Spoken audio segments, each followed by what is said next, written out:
السلام علیکم ورحمت الله وبرکاتو ملګرو، هیله مند یم چې جوړ یاست او په خیر سره یاست. یوه ښه ورځ به م پیل کړې وي. نن غواړم تاسو ته یو داسې طریقه وښیم چې څنګه کولی شو د خپل ملګري له حساب څخه په داسې طریقه سره پیسې واستوو چې ملګری به مې هېڅکله پوه هم نه شي. پوه خو به شي خو مګر دی به نه وایي چې دا پیسې فلاني ما چې لېږلي دي، خو مګر موبایل دې ما په جیب کې و ده را چې لېږلی دی، دا څه رقم را چې لېږلی دي. دی به په دغه باندې شک وانخلي.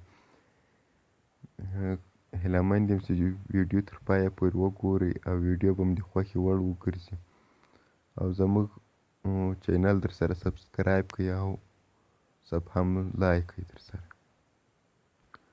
نو ویډیو ملګرو نه اوږدوو، راځئ چې طریقه شروع کړو. هیله ده چې طریقه مو د خوښې وړ وګرځي. اول به راسئ میسج ته، د موبایل به ور چې در واخلئ او تاسې به میسج ته راسئ، دلته به نیو ته راسئ.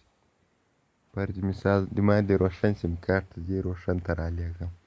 هلې به دا کمپنۍ نمبر ووهئ 1 2 3. طریقه خو به مو زده وي. دلته په دغه باندې کلیک وکړئ، بیا به دلته په مور باندې کلیک وکړئ. دلته میسج سکیجول میسج باندې به کلیک وکړئ. سکیجول میسج فرض مثال اوس 4 بجې 43 منټه دي، زه تر 4 بجې 49 منټه زر نه شم لېږلی حساب، ځکه چې تر 6 منټه زیات زر نه لېږل کېږي. فرض مثال چې 5 بجې باندې 5 بجې 50 منټه باندې لېږم، 1 غنټه بعد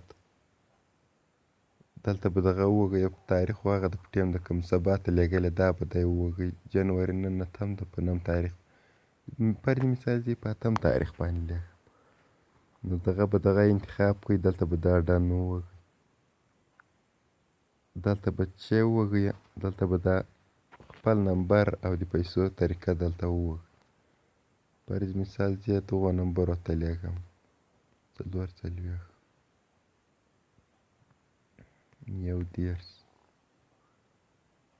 نمبر څو شو.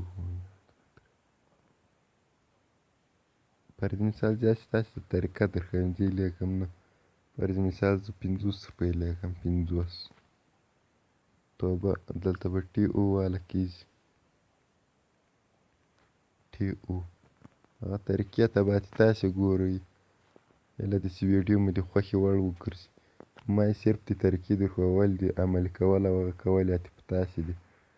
که تاسې ګناه له هغه ګټله، هیله ده چې غلطه استعمال نه کړئ او ښه صحیح لاره استعمال کړئ. دلته به جینه ووهئ، بیا به دلته پیسې ووهئ منی. فرض مثال چې په 2م سیم کارت باندې لېږم، دا 2م به سلیکټ کړئ.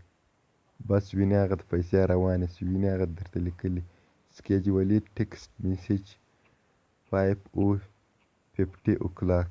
په دغه ټایم باندې به تاسې ته پیسې در ورسېږي. هیله مند یم چې ویډیو مو د خوښې وړ ګرځېدلې وي او زموږ چینل او صفحه در سره لایک کړئ